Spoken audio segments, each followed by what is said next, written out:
Greetings, members, one and all of the Salivation Nation.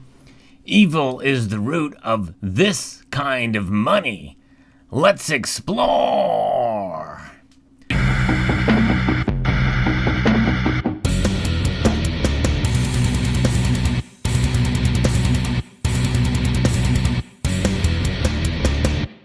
Looks kind of blank to me. Not much substance to it so far. That's pretty much what most of us feel about this kind of money that many people feel is evil. And I'm talking about this kind of money. You're looking at it from all different nations around the world. I'm going to be referencing an article here sent to me by a member of the community that talks a little bit about what this kind of money is, where evil is involved.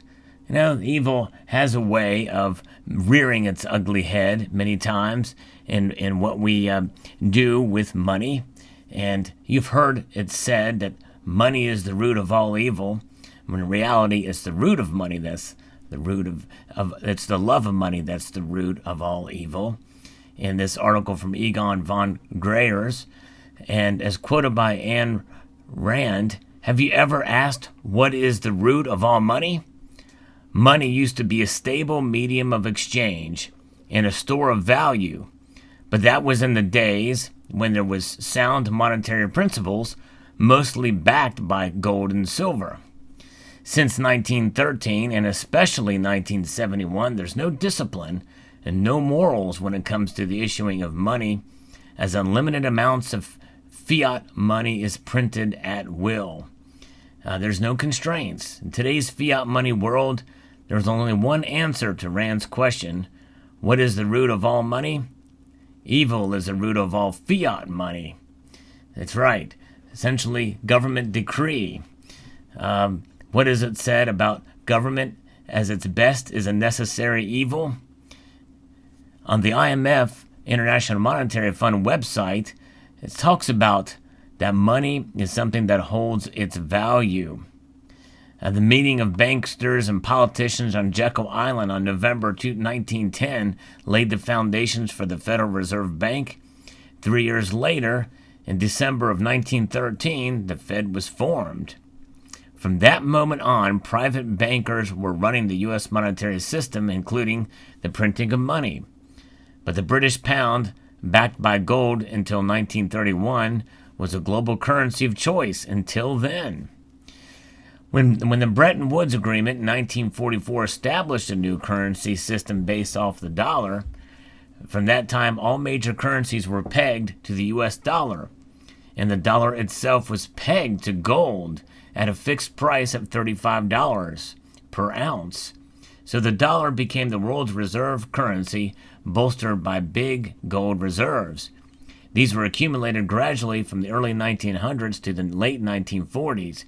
The U.S. received payment in gold during World War II from its sales of arms and other supplies. So gold was foundational at the time to our currency with the Bretton Woods Agreement. And Britain, up until that time, was that time was kind of the reserve currency. And there's a chart that talks about the gold holdings, and it grew from virtually nothing in the early 1900s to 22,000 metric tons by 1947.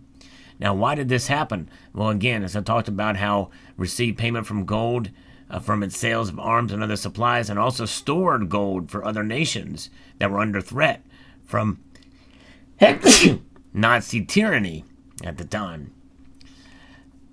So, over the following 25 years, 14,000 tons were sold, and the U.S. reserves are now alleged to be about 8,000 tons.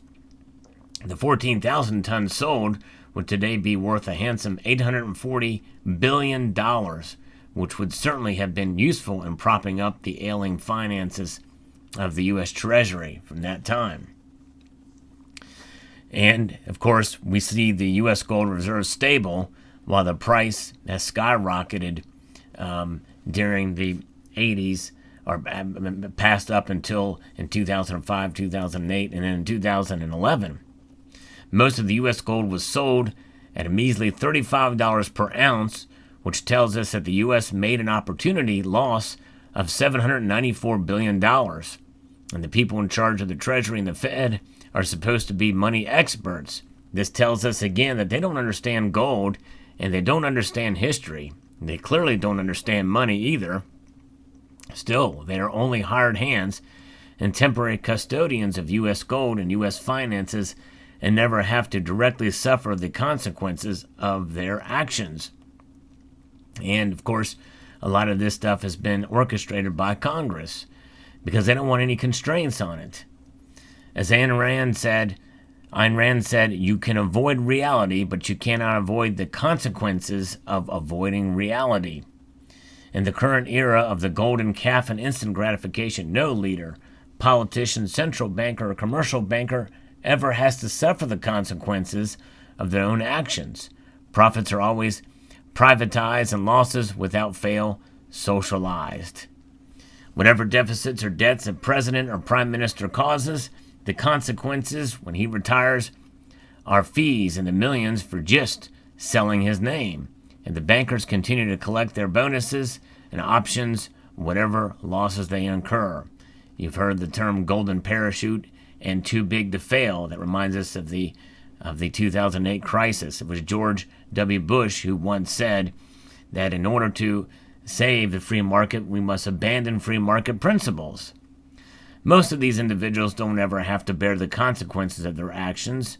Instead, normal people bear the consequences through taxes and decreasing benefits like pensions, health care, and a much lower standard of living.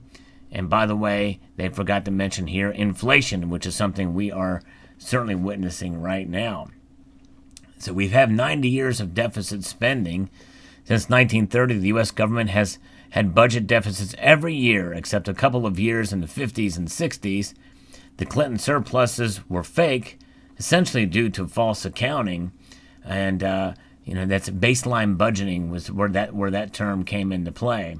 So for 90 years, the most powerful economic power in the world has been living on borrowed money and borrowed time. The consequences are blatant and for most people to see if they care to look, but the government won't tell them and the media are too ignorant to understand it. And they go after the shiny objects and they have their own agenda. Probably not even 1% of Americans understand that the leaders and bankers are destroying their money on a daily basis. What we have now with inflation is another thing we'll talk about here momentarily. How many Americans would understand that since 1971, their U.S. dollar has lost 98% of its purchasing power? 98%.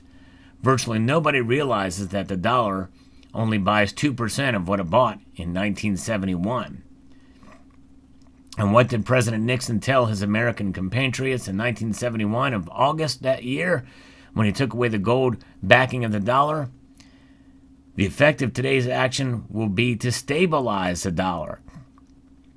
So how is losing 98% of the dollar since then stabilizing it? And I don't know. I don't know how that does it, but apparently it was supposed to be just a temporary measure according to him. And of course, that was just a couple of years since silver was removed from our spending change, what's known as constitutional silver, half dollars, dimes, and quarters, all taken away. Now the only way you can buy silver and gold is in bullion form, like what you see before you here. So the U.S. deficits, they're growing. They're growing exponentially. In 2016, when Trump was elected, it was a forecast that the U.S. debt would be $28 trillion at the beginning of the next presidential period in early 2021. The author made that prediction. Few forecasters predicted an $8 trillion increase for the period after Obama. The trick was easy. Just look at history. Since Reagan became president in 1981, U.S. debt has on average doubled every 8 years. Simple extrapolation meant $28 trillion debt at the halfway stage and $40 trillion in 2025. But as the table that he has showed here in this article shows below, he can revise the forecast and projecting $50 trillion by 2025. We really are spending like crazy. It's absolutely insane how much it has gone up under each president. And it's a bipartisan problem. That's something I've always said. It is a bipartisan problem. The U.S. government is currently spending $7 trillion annually, but the tax revenue is only $4 trillion. So there's a neat annual deficit of a mere $3 trillion, or 43% of the U.S. budget. And they want to raise the debt ceiling. It's crazy. How can anyone believe that the U.S. can repay a debt of currently $29 trillion and rising to $50 trillion with an annual deficit of $3 trillion? A deficit which is rising exponentially. Simple answer is they will never repay it. Instead, it will increase uncontrollably. Evil is the root of all fiat money. As a 50-fold increase in the U.S. debt since 1981 could only be achieved through corrupt means. And they want to use smoke and mirrors to try to hide it. And in fact, the current Treasurer of the Secretary, Janet Yellen, who used to be the Federal Reserve Chair, has laughed and balked at the idea of using one of these, a platinum 1-ounce coin with this very design, which essentially you could make at any amount on her discretion. In fact, why not just put the word trillion right above the word $100 right there and make it a $100 trillion coin to sell to the Federal Reserve Bank system and make its exchanges there and be on display for all to see that this coin would eliminate all of our debt. Why not? Why not just do it? You're already using smoke and mirrors. They already have $3 trillion in deficits. So you just might as well just keep going, and use platinum to your advantage and use that law from 2005, that loophole. Just do it. Might as well. Because other nations that hold the dollar and use it know that what we're doing is basically a scam already. Because we have the top world's reserve currency. So you might as well just take a platinum coin, take advantage of that law, and just do it. You're balking at it now, but it's been proposed several times since 2013 under the Obama administration. We're going to use platinum to try to wipe out and eliminate debt. And then if you have $100 trillion, you have a $70 trillion surplus, well, hey, then you got universal basic income, UBI. And then, you want to talk about evil. When government controls your income and what you do, and ESG is tied to that income with a digital currency, central bank digital currency, then they've got you in their grips. And that, my friends, is true evil. Now, the article continues. He doesn't believe that the Fed will really taper the $120 billion a month that they are printing. They have declared a $15 billion tampering program, but it's a fake taper, according to another piece that was written by a colleague of his. As expected, they're cooking the books, giving with one hand and taking back with the other one. And then, we have the COVID variant, Omicron, which is here, and that's going to give more excuses for them to do big things. There are going to be consequences eventually, but how long will it take for these consequences to come? In 2019, in September of that year, major central banks gave the signal that they would do what it takes to keep the financial system afloat. COVID officially arrived in early 2020 and was, of course, the most perfect excuse for starting yet another massive program of unlimited money printing. Some people even believe that it was started deliberately, but how could that be possible? And I don't believe it started deliberately. But anyways, obviously, you know what Rahm Emanuel says, never let a good crisis go to waste. And certainly the agents of government and those in power are certainly capitalizing on that for sure.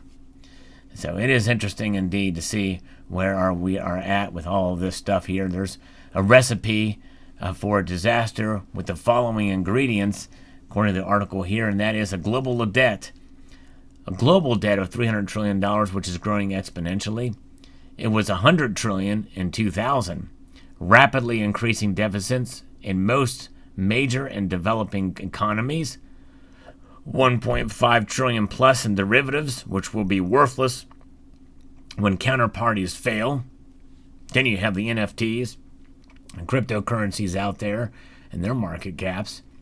An epic everything bubble in all asset classes, stocks, bonds, and properties. And by the way, real estate markets are starting to constrict some.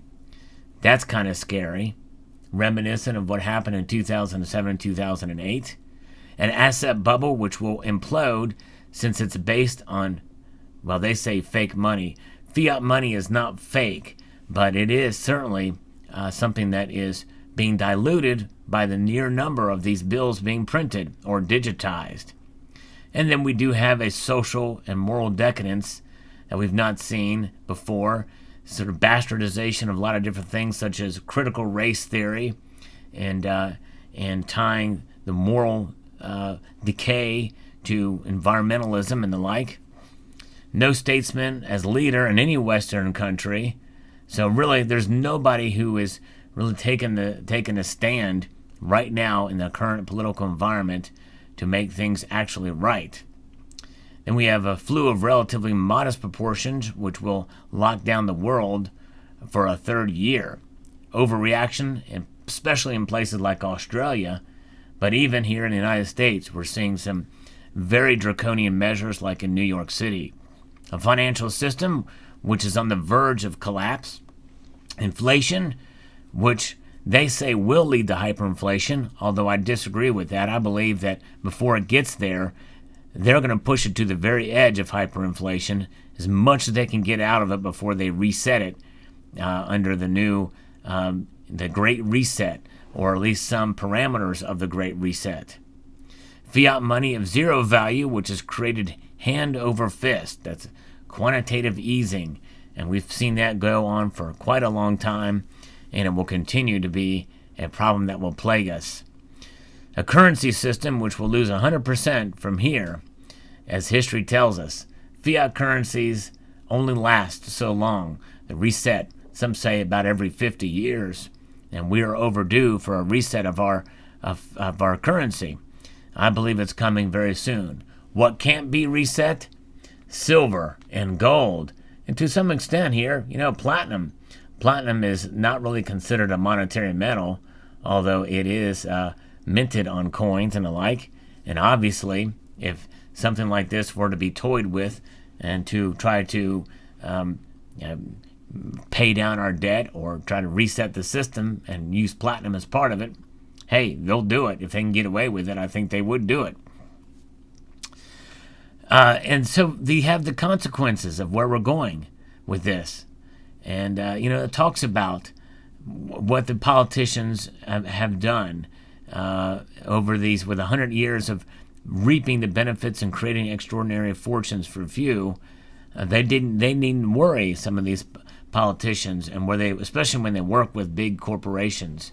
And some of these corporations are bigger than ever before. Crony capitalism is what it's referred to. And we're in a dangerous place, especially with big tech, big business, and the woke culture that is plagued all aspects of life these days. The rest of the world, that's just has debt and no savings, as in for an extended period of misery. What's the best way to protect ourselves is to have a savings vehicle that is protected from many of the factors that I mentioned above, and that is gold and silver, especially gold. A person with very different sides of their personality, one good and one is evil. If we look up what Jekyll is, and we look at a place at Jekyll Island, what happened in 1910.